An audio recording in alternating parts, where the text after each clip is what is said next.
Welcome to Luca is a Billionaire, where the only thing I invest in is your answers. You start by opening the terminal with Control plus Alt plus T or the activities search. This puts you in the shell immediately. Once done, learn sudo. Prefix commands that change system state with sudo and supply your password. This is safer than logging in as root. Next, run sudo apt update to refresh package lists so installs use current metadata. Make sure to use clear prompts and read any apt warnings. This prevents surprises before you install or remove software.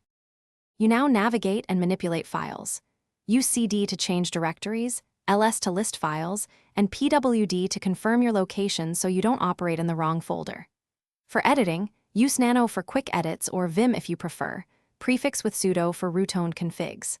When managing software, use sudo apt install package and sudo apt remove package. Pipe outputs through grep to find lines quickly. Make sure to check exit codes and use tab completion to reduce typing errors. To finish, verify running services and processes. Use psaux or top and stop misbehaving tasks with kill PID or sudo systemtl stop service. Once stable, clean disk space with sudo apt auto remove and sudo apt clean to remove unused packages and caches.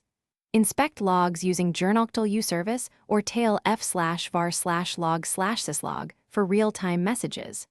If something goes wrong, check permissions and logs first. A common fix is sudo chmod/chown on config files or reviewing journoctl for permission-related errors to guide your next command.